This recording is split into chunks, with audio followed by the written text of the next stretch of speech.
नमस्कार. स्वागत आहे तुमचं आजच्या व्हिडिओमध्ये. आजच्या व्हिडिओला सुरुवात करूयात. 3 पिढ्यांच्या कुटुंबात 7 सदस्य आणि 2 विवाहित जोडपे आहेत.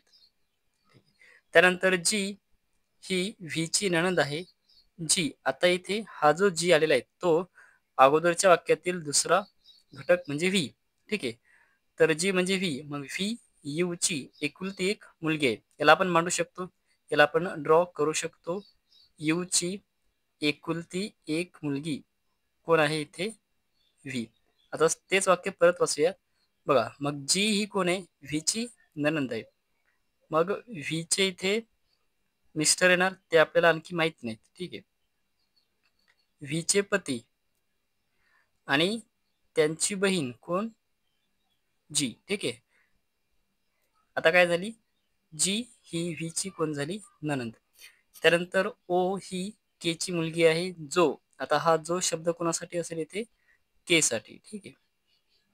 जो म्हणजे के हा जीच्या वडिलांचा एकुलता एक मुलगा आहे. म्हणजे आता जीच्या वडिलांचा एकुलता एक मुलगा म्हणजे जीचा भाऊ कोण असेल? के. ठीक आहे. जीचा भाऊ म्हणजे इथे कोण यायला पाहिजे?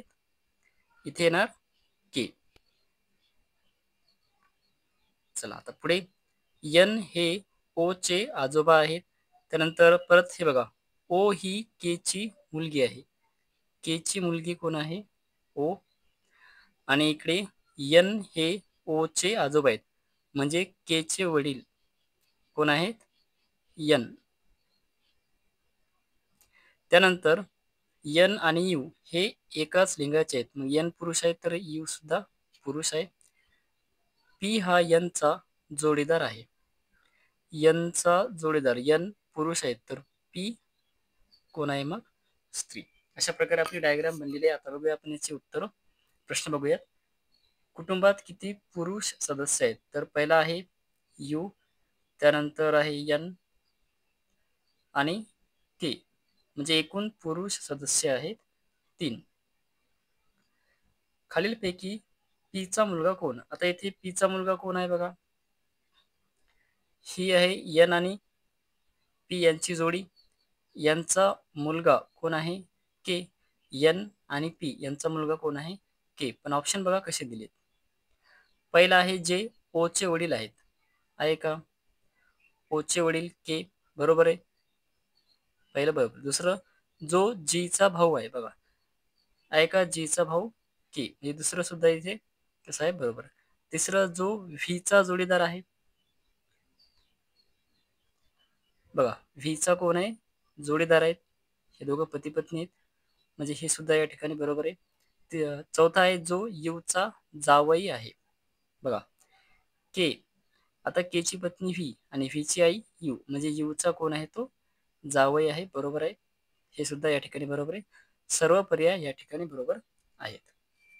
9 सदस्यांच्या कुटुंबात फक्त 3 पिढ्या आहेत. बी ही जीची एकुलती एक मुलगी आहे. हे आपण मांडू शकतो बघा. जीची एकुलती एक मुलगी. इथे जी आणि जीची एकुलती एक मुलगी कोण आहे? बी. त्यानंतर पुढे यस हा बीचा भाऊ आहे. बीचा भाऊ कोण आहे? यस. जो, आता जो कोण इथे? जो आहे बी. ठीक आहे. बी एनचा जोडीदार आहे. मग बी आणि एन हे जोडीदार आहे. बी यामध्ये स्त्री आहे तर एन काय येणार? पुरुष. चला पुढे. आता टी हा एनचा सासरा आहे. मग एनची पत्नी बी आणि बीचे वडील कोण येणार मग? टी.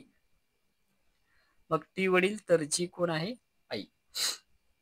त्यानंतर के हा पीचा मुलगा आहे. ठीक आहे. जो, आता जो कोण आहे इथे? पी. ठीक आहे. पी यसचा जोडीदार आहे. मग यस पुरुष आहे इथे तर पी कोण येणार? स्त्री.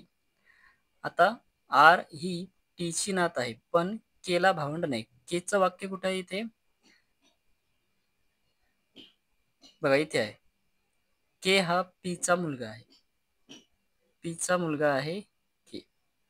आता केला इथे भावंड नाहीत, बहीण भाऊ नाहीत. यस आणि पी यांना फक्त एकच अपत्य आहे म्हणजे के. आणि आर ही टीची नात आहे. म्हणजे बीची एन आणि बी यांची काय असणार, ती मुलगी असणार. ठीक आहे, अशा प्रकारे आपली डायग्राम आलेली आहे. आता बघूया उत्तर. जर झेडचे लग्न केशी झाले, के पुरुष आहे तर झेड कोण येणार, स्त्री येणार. तर झेडचे यशशी काय नाते असेल, बघा झेड ही यशची कोण येणार, सून, कारण झेडचे पती के आणि केचे वडील यस. ठीक आहे, म्हणजे झेड काय येणार, सून. त्यानंतर के हा बी शी कसा संबंधित आहे, बघा बीचा भाऊ यस आहे. ठीक आहे, बी आणि यस हे बहीण भाऊ आहेत, बीचा भाऊ यस आणि के हा भावाचा मुलगा आहे, म्हणजे बीचा कोण येणार, तो भाचा.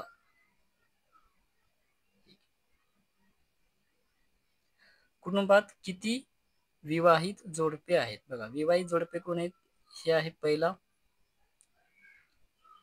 ठीक आहे, त्यानंतर हे आहे दुसरा आणि हा आहे तिसरा. एकूण विवाहित जोडपे किती आहेत, 3. त्यानंतर यस हा यमशी कसा संबंधित आहे, यस हा यमशी कसा संबंधित आहे, बघा हा इथे यस आहे, यम आपला यम राहिलं, बघा हे वाक्य राहिलं आपलं, यम ही पीची आई आहे, इथं राहिला ही पीची आई कोण आहे, यम. मग यस हा यमचा कोण येणार, जावई येणार. बघा यसची पत्नी पी आणि पीची आई यम, मग यस हा यमचा कोण येतो, जावई येतो. ठीक आहे, प्रश्न काय विचारलेला आहे, यस हा यमशी कसा संबंधित आहे, तर मग यस हा यमचा कोण येणार, जावई, कारण यसची पत्नी पी, पीची आई यम. या प्रश्नाचं उत्तर येणार आपलं जावई. धन्यवाद.